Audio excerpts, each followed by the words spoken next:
Welcome to the Connected Families Podcast, your listening guide to parenting with peace and connection. I'm Stacy Bellward, here with co-founder of Connected Families, Jim Jackson. Welcome everyone to the Connected Families Podcast. I'm Stacy. I'm here with Jim Jackson. Hey Jim. Hi Stacy. How are you doing today? I'm doing good. Fought a little traffic to get here, but it's all good now. We are all good. We are in the middle of our 10-part series that has the title of What Should I Do When? We've covered all sorts of different topics. We have more to come, haven't we? Such as, what should I do when my child won't calm down? Or what should I do when my child lies to me? Ooh, that was a big one. Yeah, so what's today's question? Today's question is, what should I do when my tween wants to quit their music lesson? My tween wants to quit their music lesson. I was a tween that wanted to quit my music lessons once upon a time. Yeah, I used to play the flute. What did you play, Jim? I played the piano first. I was going to be a prodigy, according to my mother, and then the guitar. Yep. But scales were too hard for me, and learning the fundamentals, and so I moved on to using my voice. I got voice lessons, and I can sing a scale with my voice quite well. I won't demonstrate that here today. I've heard it. It is nice. And your 3 kids are all musicians, is that right? It's true. So you've walked through this, having kids in instrument lessons. Yes. Yeah. Well, we love bringing in our other staff people from Connected Families to join us on these conversations. Yep. And today we have Chad Henge. He's here. He is a licensed marriage and family therapist.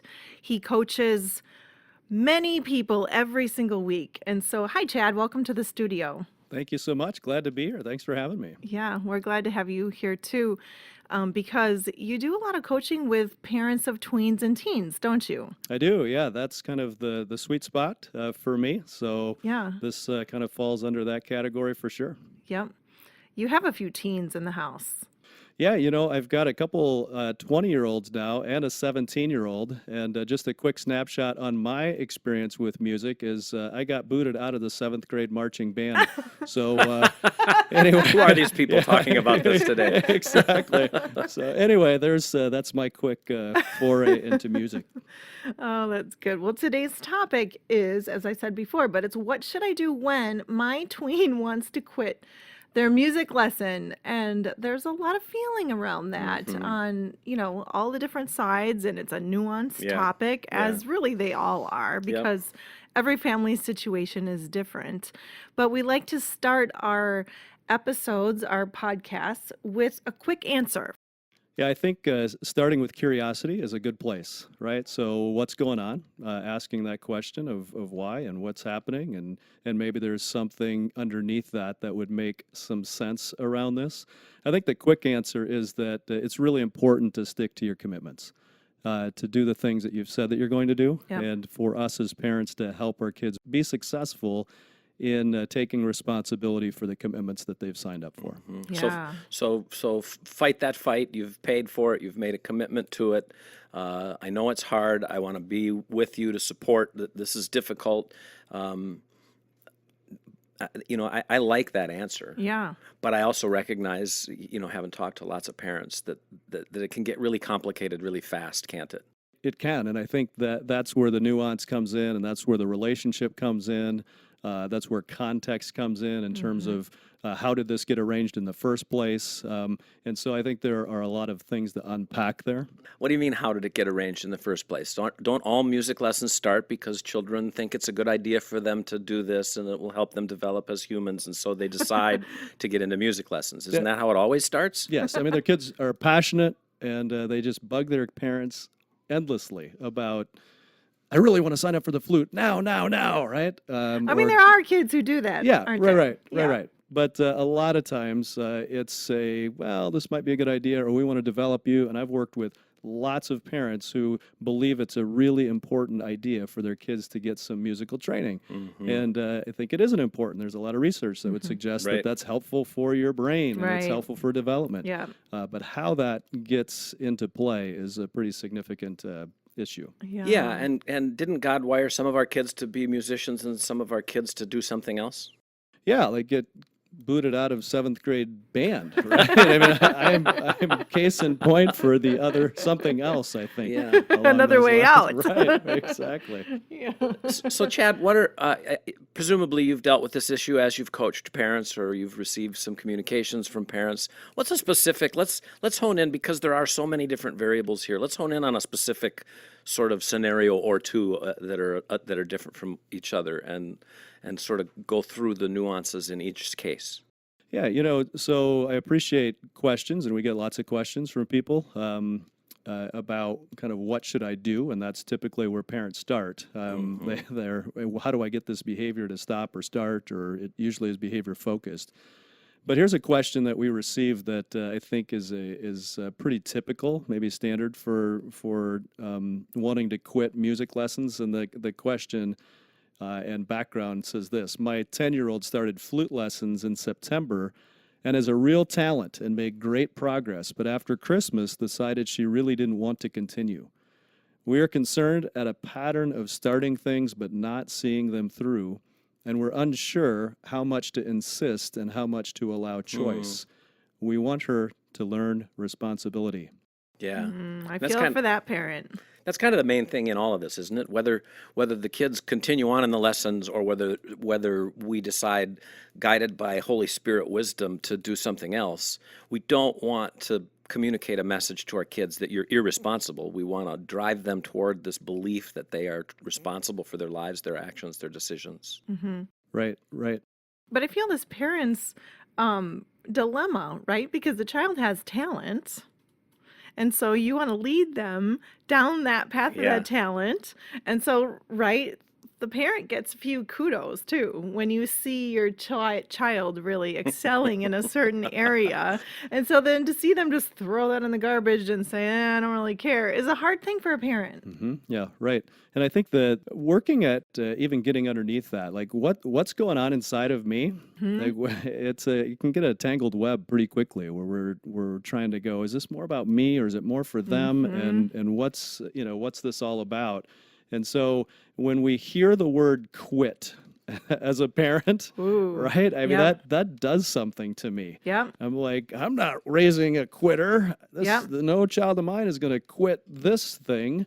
And we can easily start projecting down the road a little bit of what this might look like in 10 years if I let this kiddo quit at this point. Yeah. And you've each said something, and I mean, this is what you're talking about, that says some of this is about me, the parent. Yeah. I get kudos as a parent when my kids do well, and no child of mine is going to act this way. And who's that about, those things? Yeah. That's about us. And so how do we disconnect ourselves and our value from what's happening here so that we can truly guide our kids in a way that there aren't strings attached, weird strings in their minds or in their spirits as we navigate this.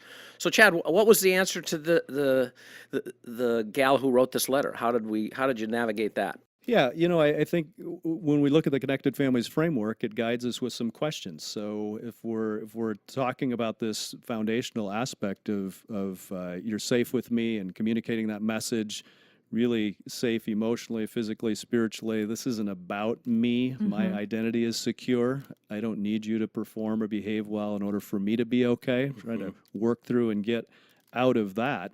Then kind of moving into the idea of connection, strong connection, that we want to keep our connection and not lose the connection we have with our child over this situation. And so there's a message that comes out of that. Child, you are loved no matter what. And it's really then important to ask the question, what's it like to be my child? What's going on here? And as I alluded to at the beginning, and saying, okay, asking that question, understanding, being curious. Did the friend group leave band? Did they switch instruments? Did they go into the choir? What's the underlying piece here? And we'll make a whole lot better decisions and stay connected to our kids when we have a better understanding of what's actually happening. Yep. So, those two pieces would be primary in terms of before we get to what am I going to do, we're considering what's going on. So, Chad, you may not even know this, but you're referring to a product that we offer and that we want to make sure listeners know about, which is this ebook about the 4 messages that we talk about at Connected Families all the time, right, Stacy? Yeah, that's right. So the framework that is that has 4 messages. You are safe with me, you are loved no matter what, you are called and capable, and you are responsible. And we have that quick framework on a magnet, but we also wrote a whole ebook about it. It's called 4 Messages Every Child Longs to Hear. And if you want to get more information about that, look in our show notes. Also go to our website, connectedfamilies.org, and you can get more information. It's free. Yep. Yeah. So Chad, you worked with this mom. You helped her kind of understand how to communicate the message "you're safe with me," and then the message "you're loved." No matter how this goes, I'm going to work to understand you, empathize, all those things, and through that to communicate the message "you are loved." How did you move this mom toward helping her child be responsible as you responded? Yeah, so those first 2 messages we talk about safe and loved are really messages of grace. And, our kids need to have a place where they're going to fall back into a nest of grace where they're loved unconditionally. But then we move up the framework to called and capable and responsible, and you start thinking about the messages of accountability. And so our kids need to have both of those pieces in play. And so as you move forward, one of the things that I oftentimes encourage parents to consider is clarity is one of your best friends when it comes to holding somebody accountable. Clarity is one of your best friends. Yeah, if there's a lack of clarity about what the expectations are, it's really difficult to hold somebody accountable to something. And so my question to this mom would be, so what was the expectation when music lessons started in September?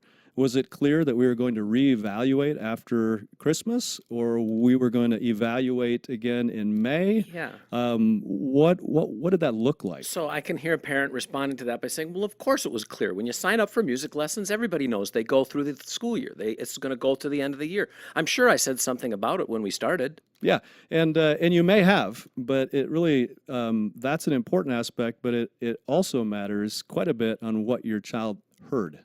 Right, or what their perceptions were. Right, you mean just because I say it doesn't mean my child gets it? Right. Well, how do I know? Or I assumed it. Yeah. Or just because it's in my brain, my child doesn't understand. What are some ways to make this clear? Yeah. So you're getting at it, right? Whether it's a document, okay, and sometimes that feels really formal, but with a child who in this situation, the mom alludes to the fact that we're worried that she's a good starter but not a good finisher, you may want to have some real clarity about what the expectations are. So we're going to start this in September. We're going to look at it in May at the end of the school year and kind of see how you're feeling about it and what we're thinking about it, and we'll come back together and reevaluate.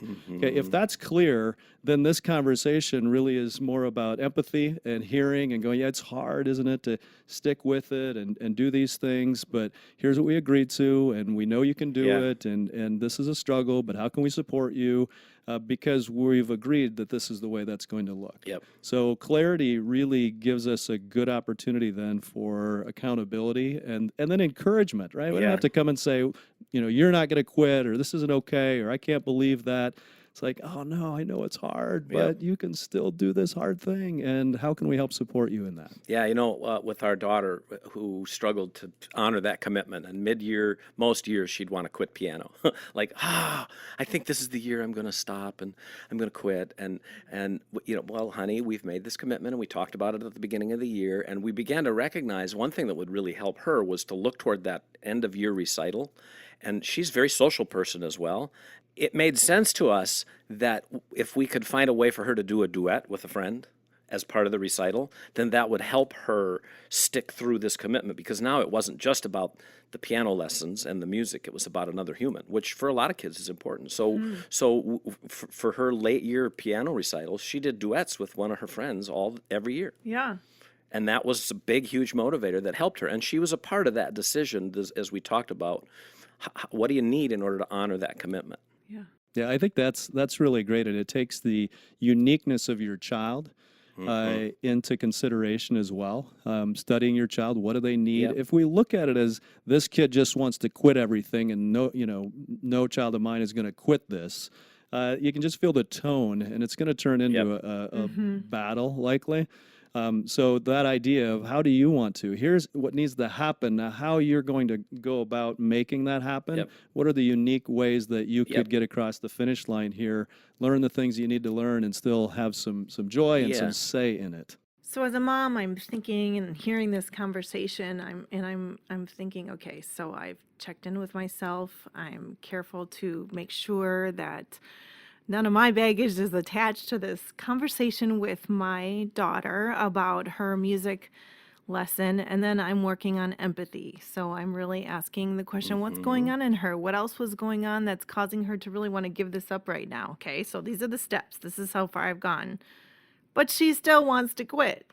And we're still having these battles every week over, is she going to practice? You know, we're paying for the lesson and it's expensive. Yeah. And so, like it or not, I am a little bit tied to her practicing and getting her my money's worth out Yeah. of this. So I know that's a little bit me, but it's still the reality that a lot Yep. of parents are dealing with. So, how do I hold her responsible? The question sort of is, how do I get her to be responsible? The real purpose, as I've heard you say it, is how do I help her take responsibility? So I can force behavior as a parent, right? But how do I help this child develop a sense of responsibility for that?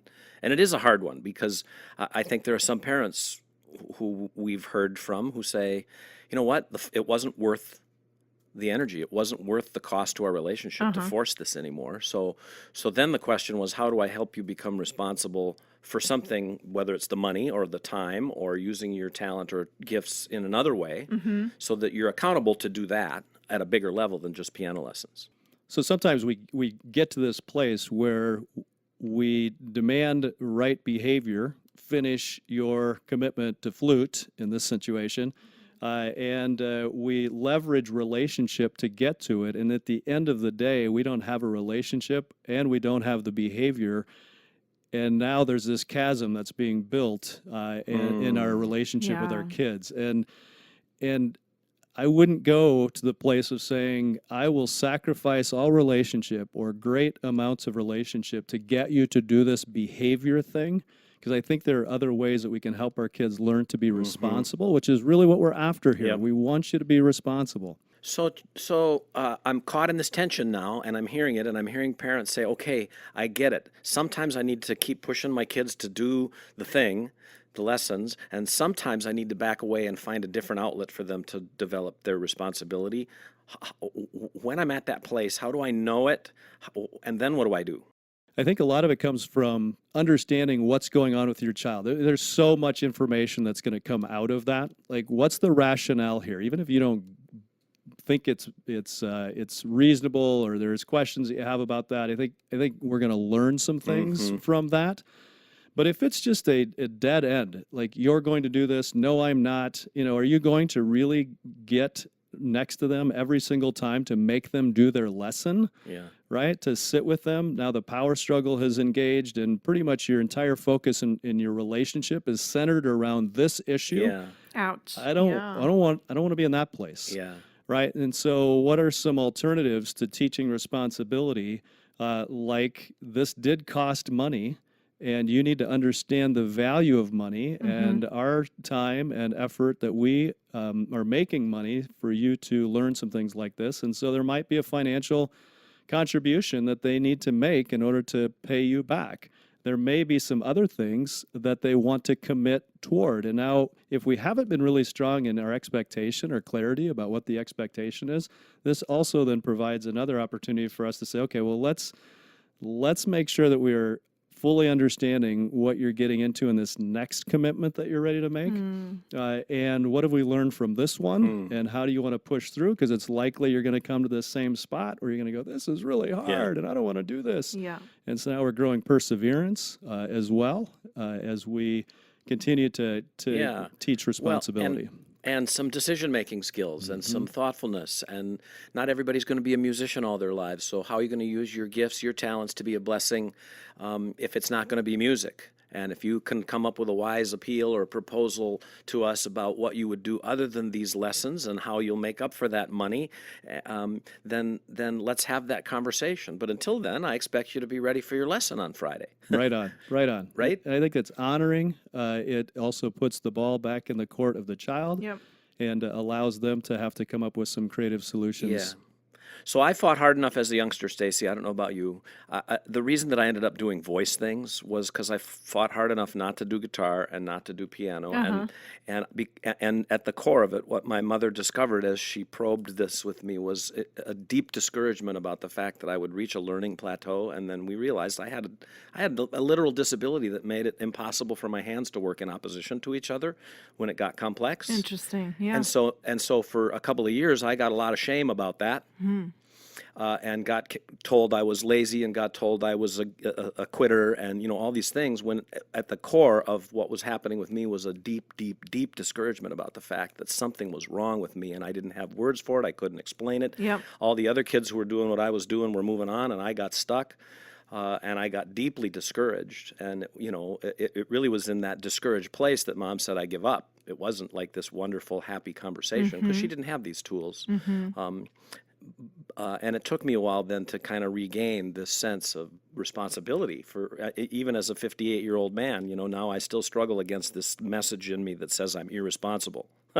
Like there's something wrong with me at that level. So I think some awareness of those dynamics. Now, not every child is me, and I think there's kids who can benefit greatly from the parent not just sitting there and forcing this, but it's like, I'll be with you during your lessons. Why don't I hang out in the room with you while you practice? And if it's getting hard for you, I'll encourage you along the way.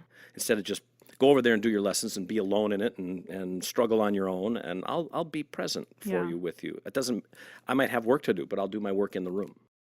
I love that story, Jim, because even as a mom, it just reinforces the what's going on in my child. And just really tuning into that and also be in prayer about that, because that's a deeper issue, right? Like, I just want to be in tuned with the Lord and see what wisdom he would give me in that situation. Yeah. So, wow, this topic is complicated for families, but I think we unpacked it pretty decently today. So right before we end, Jim, why don't you summarize for the people listening? Well, it's complex. Yep. So even the summary, is subject to lots of interpretation, but it's aimed for keeping children in touch with their responsibility for their lives, for their actions, and their decisions, and to do what we can to encourage them, to put things in place for them, to continue on and honor the commitment they've made to their lessons. Yeah. But if you're doing your best work to do that and there still is a snag, don't let it cost you the relationship, and find other ways for your child to move into responsibility. Good. I like that. Thanks for being with us, Chad. Glad to be here. Thanks for having me. Thank you for joining us for this episode of the Connected Families Podcast. We hope you got tips that you can use in your parenting today. Please subscribe and leave us a positive review so other families can find us and learn how to parent with peace and connection.